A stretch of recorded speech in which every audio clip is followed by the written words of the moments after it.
Bapak Ibu, cemaskan yang rahmatullah subhanahu wa ta'ala. Kita lanjutkan kajian tafsir surat Yunus dari tafsir Al-Munir karangan Dr. Wahbah Zuhaili. 3 ayat beliau memberikan penemaannya tentang isbatut tauhid bisubutir rububiyah lidal musyrikin. Ketetapan tauhid, yang dimaksud tauhid rububiyah bagi orang musyrik. Kita mengenal tauhid itu kan ada tauhid rububiyah, ada tauhid ubudiyah, dan tauhid asma wa sifat. Kita akan bicara tauhid rububiyah. Tauhid rububiyah itu sebenarnya tauhid orang musyrik juga. Jadi maksudnya orang musyrik itu punya konsep tauhid rububiyah, tapi yang dia tidak punya adalah tauhid ubudiyahnya. Mari kita lihat satu dialog bagaimana Allah bertanya kepada orang musyrik, mereka tahu jawabannya itu Allah. Maka itulah tauhid rububiyah. Di ayat 31, Qul, katakanlah, maksudnya katakan olehmu Muhammad kepada mereka, orang-orang musyrikin. Ada 4 pertanyaan. Di ayat sini ada 4 pertanyaan. Pertanyaan pertama, may yarzuqukum, siapakah yang memberi rizki kepada kalian? Minas samai, yang rizki itu turun dari langit, wal ardi, dan rizki itu turun dari bumi. Coba, siapa? Mereka bisa menjawab, fasayaqulun Allah. Yang memberi rizki itu adalah Allah. Pertanyaan kedua, amman yamliku sam'a wal absar, siapa yang menciptakan pendengaran dan penglihatan? Mereka pun tahu jawabannya, fasayaqulun Allah. Yang menciptakan penglihatan dan pendengaran, ya Allah. Ketika mereka ditanya lagi, wa may yurijul hayya minal mayyit wa yurijul mayyita minal hayyi, ini pertanyaan ketiga. Coba, siapa yang mengeluarkan kehidupan dari kematian atau sebaliknya? Orang musyrikin pun tahu kalau ditanya itu, fasayaquluna, pasti mereka akan menjawab Allahu Allah. Pertanyaan yang keempat nih, wa may yudabbirul amr, siapa yang mengatur seluruh urusan ini? Fasayaquluna Allah. Maka mereka pun akan menjawab Allah. Nah, inilah disebut dengan tauhid rububiyah. Itu adalah tauhidnya orang musyrikin juga. Artinya kita ini harus bertauhid rububiyah, ya. Tetapi orang musyrik ini tidak bertauhid ubudiyah, yang kita bertauhid ubudiyah. Jadi kalau begini, tauhid rububiyah sama-sama ya. Kita orang Islam bertauhid rububiyah, orang musyrik juga ternyata tauhidnya rububiyah. Karena konsep tauhid rububiyah itu kan kita meyakini yang memberi adalah Allah, kita meyakini yang menciptakan alam, yang menciptakan apapun, yang mengatur seluruh urusan itu adalah Allah. Itulah tauhid rububiyah. Sehingga kalau ada umat Islam yang tidak percaya tentang itu, tidak percaya adanya Allah, nggak yakin bahwa yang menciptakan adalah Allah, berarti itu melebihi dari orang musyrikin. Orang musyrik saja masih percaya adanya Allah. Cuman kesalahan orang musyrikin ini adalah mereka tidak memiliki tauhid ubudiyah. Ubudiyah itu kan beribadah. Kalau kita yang meyakini itu ada Allah, meyakini yang menciptakan Allah, dan kita mau beribadah, kan konsekuensi dari keyakinan itu lanjutkan untuk beribadah kepada Allah. Nah, si musyrikin inilah dia tidak beribadah kepada Allah, sehingga dia tidak memiliki tauhid ubudiyah. Nah, itu mudahnya gitu ya simpulannya.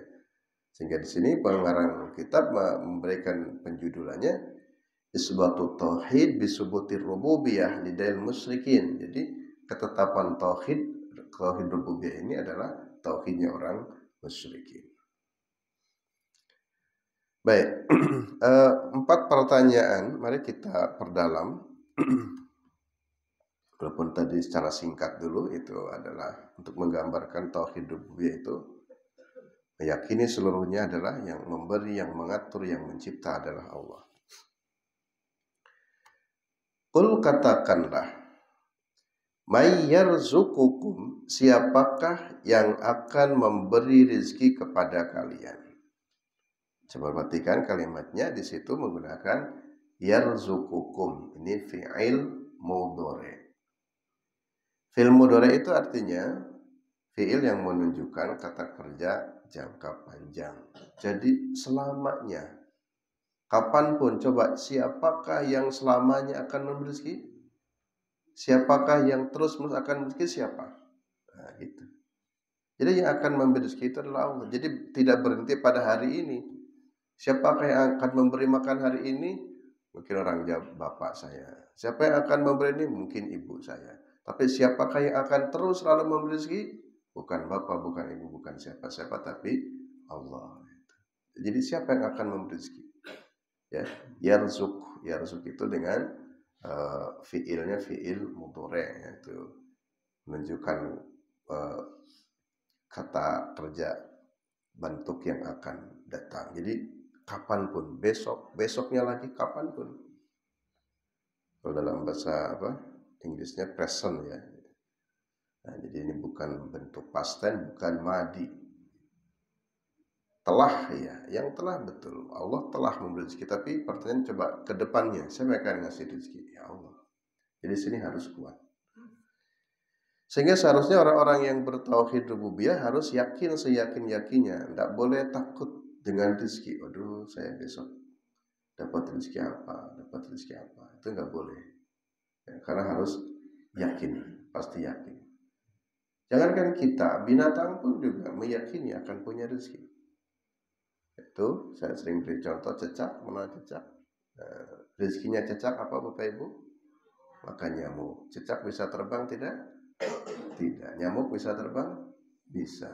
Kalau dipikir-pikir stres juga ya. Waduh, saya makan apa ini?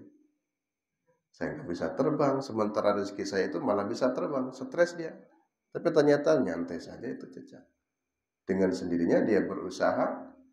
Dari sekian nyamuk yang terbang-terbang yang secara logikanya nggak mungkin ditangkap, ternyata bisa juga kan, hap lalu ditangkap. Nah, ternyata rezekinya ada juga tuh. Walaupun rezekinya dia itu terbang gitu, logikanya nggak masuk. Si cecak nggak terbang, si nyamuk terbang. Nah, di sini harus ada rezekinya, pasti yakin. Nah, rezeki itu di sini sebutkan dari dua jalur. Mayarzuqukum minas sama. Siapakah yang akan memberikan rezeki yang datangnya dari langit? Dari langit itu kan banyak rezeki. Apa itu? Hujan. Hujan kan turun dari langit. Dengan air hujan itu kan itu menjadikan rezeki. Maka peluang hujan itu jadikanlah sebagai rezeki kita. Mumpung musim hujan ya kita bertanam, cocok tanam. Lalu kemudian ketika bercocok tanam kan menghasilkan, kan jadi rezeki buat kita, minimal buat kita.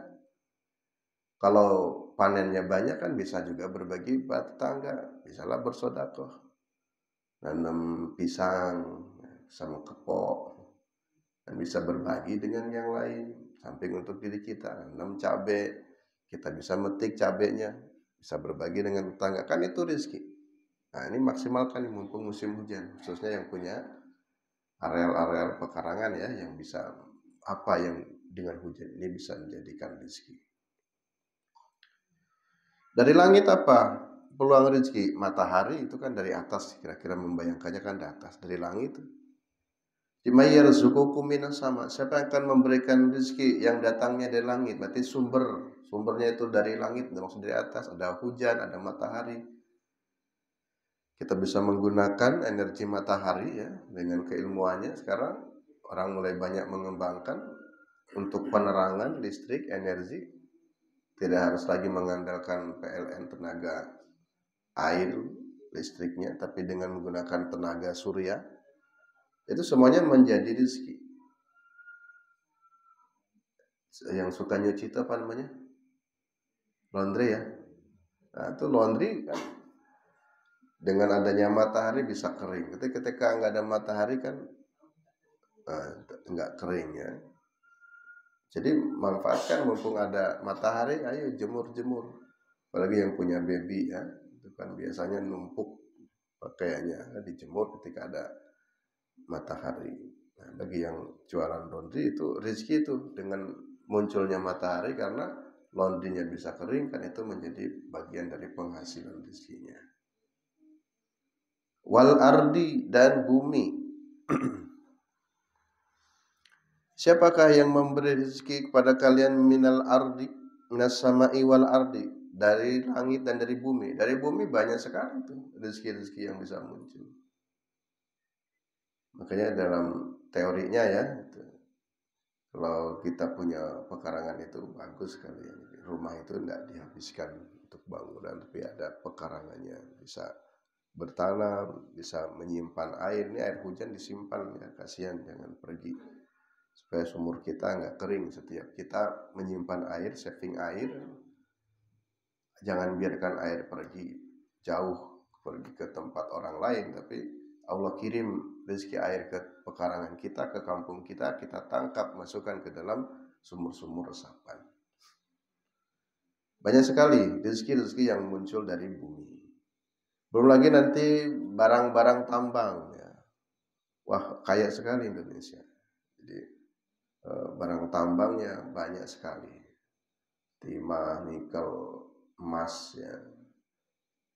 Sehingga energinya ya, energi yang terbarukan itu harus dijaga. Nah, ini memang Indonesia ini disebut negara kaya, tetapi belum bisa mengelolanya. Jadi dijual ya barang-barang di dalam bumi itu dijual dengan yang mentahnya ya, nikelnya, timahnya, apanya masih mentah, kan harganya jadi murah kalau harga mentah. Kenapa kita nggak bisa mengelola? Jadi kita kelolakan. Ya teorinya ya bisa harusnya, walaupun prakteknya ternyata belum sepenuhnya. Seperti kita di Yogyakarta, sampah ya, kadang-kadang kita bingung juga ya. Kasihan kita semua, masyarakat mau buang sampah susah. Padahal Jogja ini kan banyak orang pinter ya, apa nggak berpikir? Saya kira bisa berpikir. Apa nggak bisa ada solusi? Saya kira banyak orang pinter, banyak profesor, doktor. Kan Yogyakarta dikenal sebagai kota pelajar. Jadi tidak mungkin kalau nggak ada solusi. Tapi ini mesti ada sisi yang lain, kebijakannya. Mau nggak mengambil kebijakan yang jelas ya. Jadi para pengelola sampah juga nggak berani akhirnya. Padahal sampah itu bisa dikelola, bisa jadi batako. Tapi kalau sampah dikelola jadi batako, terus batakonya mau diapain? Kalau pemerintah nggak berani membeli, ya sementara kebutuhannya nanti tendernya bukan kepada perusahaan yang dari pengelolaan sampah, jadi semuanya harus. Jadi sungguhnya bisa jadi rezeki itu, sampah juga jadi rezeki.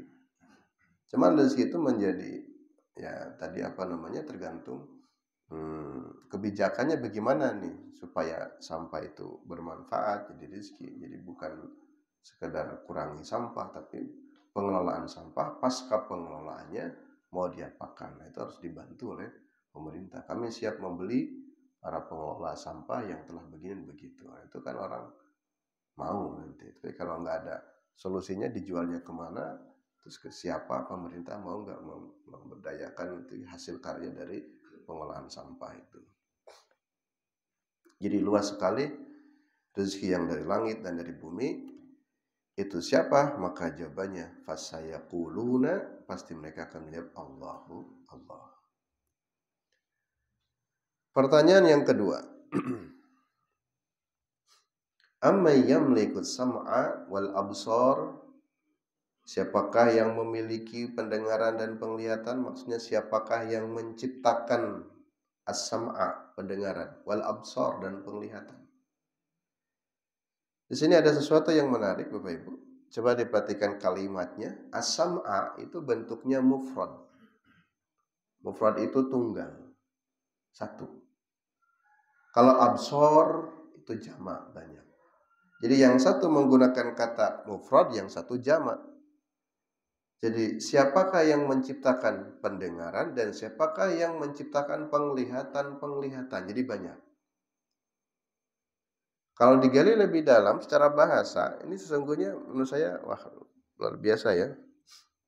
Jadi kalau ditemukan asam itu kan tunggal. Pendengaran itu bisa satu, bisa seragam. Coba, tadi saya bicara 15 menit yang lalu, kalau ditanya, Bapak bisa nggak menjelaskan kembali yang saya katakan? Bisa. Ibu bisa. Dan penjelasannya sama. Karena kan pendengaran itu satu. Sini ada yang ngaji 40 orang, 50 orang. Ketika saya mengatakan sesuatu hal tadi, rezeki itu datangnya langit dan bumi, pasti semua akan menjawab lagi sama, bahwa rezeki yang datang di langit dan bumi. Kenapa? Karena pendengaran itu sama. Tapi ketika absor, penglihatan, karena jama itu banyak, bisa jadi berbeda-beda. Nih, saya bicara. Yang di depan saya mendengar hal yang sama. Yang sebelah kanan saya mendengar sama. Sebelah kiri saya mendengar sama. Yang ada di belakang sama. Karena mendengarnya itu satu, sama. Tapi kalau penglihatan, istilahnya Bapak Ibu, interpretasi bisa berbeda. Bapak Ibu yang memandang saya dari depan mungkin komentarnya beda. Yang sebelah kanan kelihatannya cuma telinga saya yang kanan. Di komentarnya tentang telinga. Yang sebelah kiri memandang saya dari sudut sebelah kiri. Nah, yang belakang juga sama. Dia akan berkomentar dengan penglihatannya dia dari sudut belakangnya. Sehingga situlah absor. Absor itu penglihatan. Penglihatan itu ya cara pandang gitu. Sehingga cara pandang itu bisa beda-beda. Sehingga dalam memandang sebuah teks, dalam memandang agama pun orang berbeda-beda. Sehingga istilahnya tergantung sudut pandangnya apa. Musik haram, tergantung sudut pandangnya apa. Wah, dia orang liberal. Sebentar, tergantung sudut pandangnya apa. Dari mana saudara mengatakan dia liberal? Dia mengatakan dia bukan liberal. Dari mana sudut pandangnya? Itu absor semuanya. Sudut pandang. Sehingga istilahnya tidak ada. Boleh lagi yang merasa paling benar, tergantung sudut pandangnya apa. Ini memandangnya dari mana ini? Kacamatanya kacamata apa? Itulah absor. Ya, orang mengomentari diri kita. Yang sering ketemu, dia orangnya baik kok. Sering ngaji bareng. Duduknya juga sering jejer. Nah, karena dia kenal. Tapi sudut pandang orang yang gak kenal, dari kejauhan saja, pas kebetulan kita sedang ngobrol dengan abang-abang tukang sayur, kelihatan, ternyata dia suka ngobrol sama laki-laki. Padahal dia sedang pesen sayur, ngobrol sebentar kan wajar. Tapi ada orang melihat kan sudut pandang ketika dia ketemu dengan tukang sayur. Suatu saat, ibu ini dibonceng oleh Gojek, karena pas ada kondisi tertentu nggak bisa kan Gojek laki-laki. Ada sudut pandang orang lain, ternyata ibu itu sering dibonceng laki-laki, ya padahal itu Gojek. Jadi sudut pandang orang itu beda-beda. Itulah absor dalam pengertian bentuk jamak. Ya, jadi pandangan orang itu bisa beda-beda. Tapi kalau pendengaran masih bisa sama. Kalau sekarang saya cek satu persatu, coba saya tadi menjelaskan tentang apa?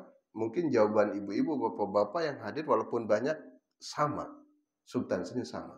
Tapi kalau penglihatan, sudut pandang itu bisa jadi berbeda-beda. Nah, ini luar biasa ya, pendekatan bahasa ini menarik juga nih. Kita dalam as-sam'a, kok yang satunya bentuknya mufrad wal absor, yang satunya bentuknya jamak, tapi digabungkan dalam bentuk wawu atop as-sam'a wal absor. Jadi kalau dalam bentuk pertanyaan, siapa yang menciptakan pendengaran? Siapa yang menciptakan penglihatan? Ya, Allah. Orang musyrik pun tahu jawabannya itu Allah. Dan ini adalah nikmat yang besar. Penglihatan, alhamdulillah bisa melihat. Coba Bapak Ibu kita semuanya merasakan nikmat terbesar mata ini. Kalau ada tunanetra nggak bisa melihat, ya coba kita jalan merem, jalannya sebelah mana, nabrak. Jadi kita semuanya bisa beraktivitas, bisa ke masjid, bisa ibadah itu karena masih punya mata, bisa melihat. Wal absor itu sam'a pendengaran. Yang sam'a kita juga masih bisa mendengar ada adzan, kita bisa mendengar ada orang baca Quran merdu sekali, tapi yang mungkin tunarungu ya tidak bisa mendengar, tidak mungkin menikmati suara yang katanya bagus. Dia qori bagus loh. Dia ada mungkin istilahnya nyanyian, oh dia lagunya bagus, nyanyinya bagus. Mungkin dia tidak bisa menikmati dari sisi itu. Nah, jadi kita semuanya bisa mendapatkan as-sam'a wal absar. Dan ini adalah rezeki juga ya. Coba Allah kasih, mohon maaf itu apa? Kotoran telinga ya. Kotoran telinga nyumbat itu pendengaran kita menjadi tersumbat. Ya. Yang katanya orang itu juga makin tua, makin sepuh kan pendengarannya makin berkurang. Pak, ha, wah kata ibu sampai jengkelnya. Nah itu berarti sudah mulai berkurang.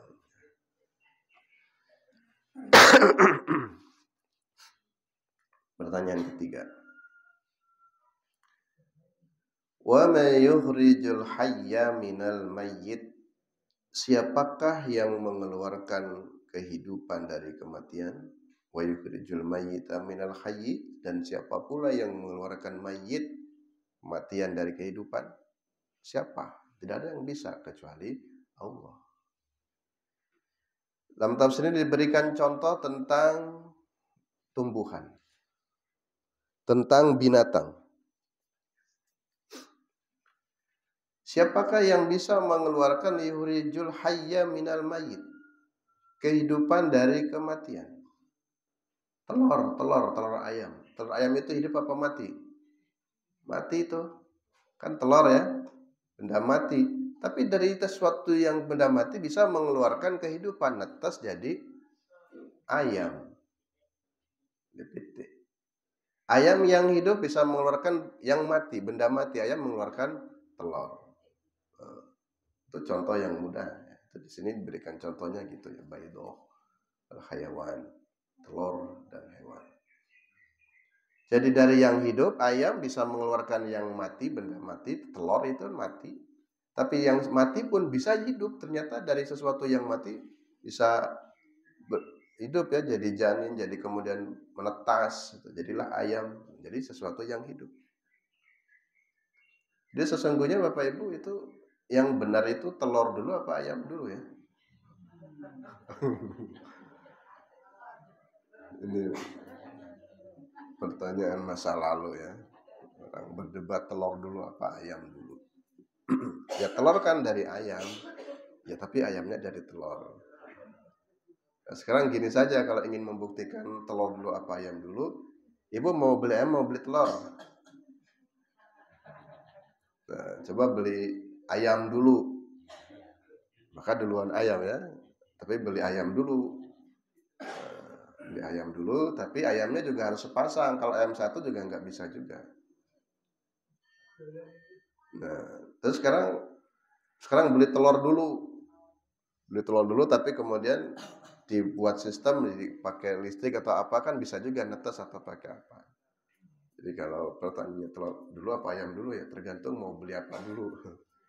Nah, kita mau mengolahnya seperti apa. Tapi mungkin ya nih. Kalau menurut saya Allah menciptakan ya binatang dulu.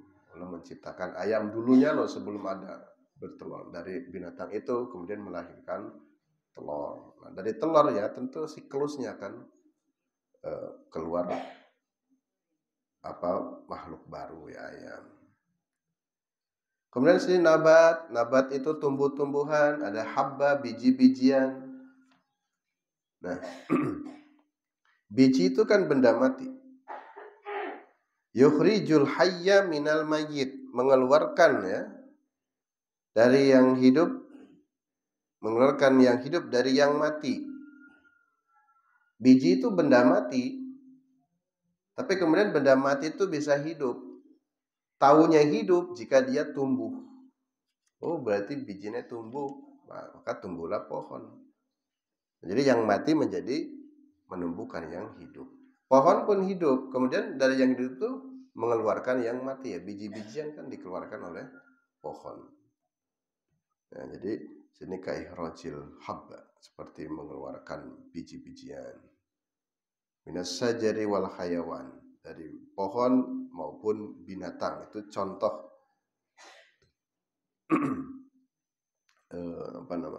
yukhrijul hayya minal mayyit wa yukhrijul mayyita minal hayy. Kayaknya ada bacaan tentang cirinya sesuatu dikatakan hidup itu sebelah mana ya. Tapi gini, sesuatu dikatakan hidup itu jika tumbuh pada pohon-pohonan. Sesuatu dikatakan hidup itu kalau tumbuh. Kalau enggak tumbuh berarti namanya enggak hidup, mati. Tapi kalau pada hewan sesuatu dikatakan hidup itu jika tumbuh dan jika bergerak. Jadi kalau enggak bergerak berarti yang mati. Punya ayam netes lalu si anaknya tidak bergerak berarti namanya itu mati, tidak hidup. Jadi itu ciri kematian dan kehidupan pada tumbuhan ataupun binatang itu dengan kata kuncinya tumbuh dan bergerak. Nah, ada di sini ya, tapi saya tadi lupa sebelah mana bacanya. Kita lanjutkan. Pertanyaan keempat. Jadi tadi kalau disimpulkan pertanyaannya, siapa yang bisa menghidupkan sesuatu yang mati atau siapa yang bisa mematikan sesuatu yang hidup? Yaitu jawabannya Allah. Kita juga kan manusia, betul. Dalam surat Al-Baqarah itu, kaifa takfuruna billah wa kuntum amwatan fa ahyakum tsumma yumitukum tsumma yuhyikum tsumma ilaihi turja'un.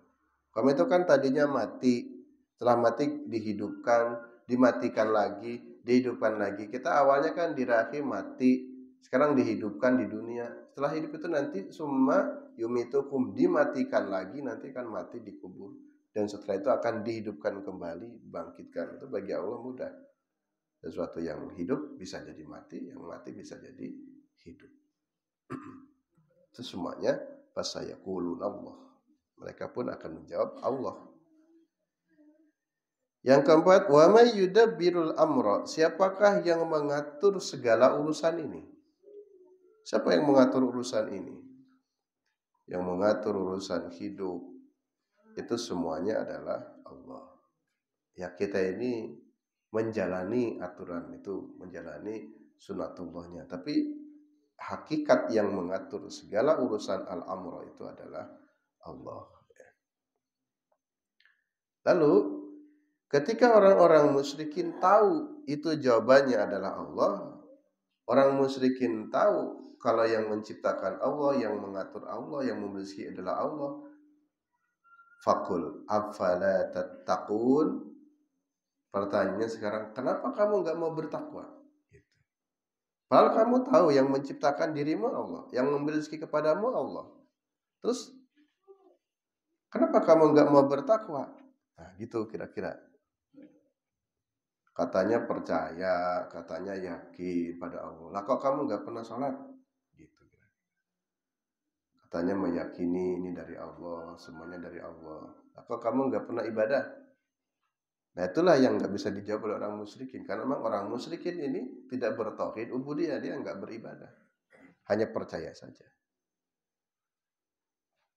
Tapi menurut saya dibandingkan dengan ateis, lebih buruk ateis, komunis, yang anti Tuhan, PKI misalnya, komunis.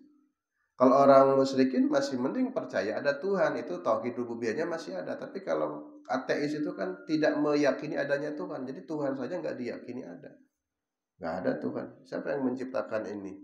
Ya dengan sendirinya terjadi. Siapa yang menciptakan manusia? Ya dengan sendirinya. Jadi tetap nggak mengakui adanya Tuhan, itu ateis. Jadi lebih buruk lagi daripada orang musyrikin. Orang musyrikin masih percaya ya ada tauhid rububiyahnya walaupun tidak bertauhid ubudiyah. Jadi tauhid rububiyah itu adalah tauhid yang sifatnya umum pada semua manusia itu ada. Ayat 32. Fadalikumullah, yang demikian itu adalah Allah, jawabannya semuanya Allah, yang memberi rezeki Allah, yang mengatur Allah. Siapa Allah itu? Rabbukumul haq. Allah itu Rabb kalian. Al-haq, al-haq itu yang benar. Al-haq itu artinya as-sabit, yang tetap, paten, tidak bisa dirubah-rubah. Kalau batu ya, misalkan batu, ya batu itu kan hak, paten. Jadi dari dulu kelas ya atos ya atos. Jadi nggak berubah-ubah, nggak bisa hari ini A besok B. Bahasa Jawanya apa? Nah, delete apa? Delete. Makan apa tadi? Esok sore. Nah gitu kira-kira. Nah jadi Tuhan itu ya esa, nggak bisa hari ini esa kok besok Tuhannya jadi banyak, nggak bisa. Ya Allah itu hak. Rabbukumul hak. Allah itulah Rabb yang hak, yang pasti. Ya. Dari dulu ya satu, Allah itu ya satu, ya satu. Famada ba'dal haq. Jika Allah itu sesuatu yang hak, Allah itu sesuatu yang benar, pasti benarnya, tidak salah, tidak mungkin salah. Famada ba'dal haq. Lalu selain dari yang benar, selain dari Allah itu adalah ilad dolal, berarti sesuatu yang salah, yang sesat. Karena yang paling benar itu adalah hanya dari Allah. Kan dalam ayat yang lain, al-haqqu mir rabbik, kebenaran itu hakikatnya hanya datangnya dari Allah. Fala takunanna minal mumtarin. Jadi kita di dunia ini, Bapak Ibu, tugas kita adalah berusaha mencari yang benar. Tapi kita nggak boleh mengklaim bahwa pandangan kita yang paling benar, itu nggak bisa. Karena al-haqqu mir rabbik, yang paling benar itu ya Allah. Kita belum tahu apa yang sebenarnya Allah kehendaki. Allah menurunkan Al-Quran, betul, itu dari Allahnya. Tapi ketika kita mencoba memahami, ini maksud Al-Quran ini seperti apa? Berarti ini maksud Allah itu apakah benar seperti ini ataukah tidak? Nah, disitulah yang terjadi perbedaan-perbedaan. Tapi kita harus berusaha memahami yang hak, tetapi kita harus menyadari bahwa kebenaran yang hakiki itu adalah Allah, dari Allah. Kita hanya berusaha saja ya, berijtihad namanya. Berarti selain yang dari Allah, dolal, sesat, salah. Ya. Fa'anna tusrafun, maka kenapa kalian berpaling? Kalau sudah tahu Allah yang paling benar, kenapa masih berpaling dari Allah? Nah, jadi ini ilmu apa ya? Dialog kira-kira ya. Sudah tahu begini, lah kok kamu tetap nggak mau? Katanya gini, katanya begini, katanya iya, kok enggak juga. Nah, jadi kalau tahu bahwa kebenaran itu datangnya dari Allah, fa'anna tusrafun, terus kamu kenapa berpaling? Katanya benar sesuatu itu datangnya dari Allah. Yang dari Allah yang paling hak.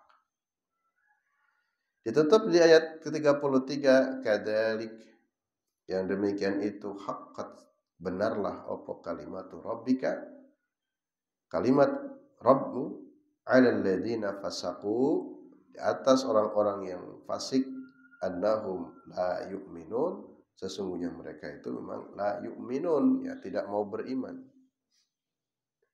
Jadi kalau kalimat Allahnya benar dan mereka juga mengakui kalimat Allah itu benar, tapi mereka tetap tidak mau beriman. Nah, gitu. Lain halnya ya kalau orang sudah resistensi, sudah menolak, nah itu salah. Tapi ini mengakui benar, tapi dia nggak mau melakukan yang benar itu. Nah itu salahnya di situ. Annahum la yu'minun, ya dia tidak mau beriman. Ditanya ini tahu jawabannya Allah. Yakin kalau itu dari Allah. Yakin Allah itu maha benar. Tapi ketika ada perintah untuk ibadah pada Allah, tetap tidak mau beribadah. Jadi annahum la yu'minun, mereka tidak mau beribadah, tidak mau beriman. Demikian Bapak Ibu jemaah sekalian yang rahmati Allah Subhanahu wa taala. Ini masih nanti ada kelanjutannya tentang keyakinan terhadap Allah di ayat berikutnya. Kita baru sampai ayat 31 sampai 33. Mudah-mudahan ada manfaatnya. Kurang lebihnya mohon maaf. Billahi taufiq wal hidayah. Assalamualaikum warahmatullahi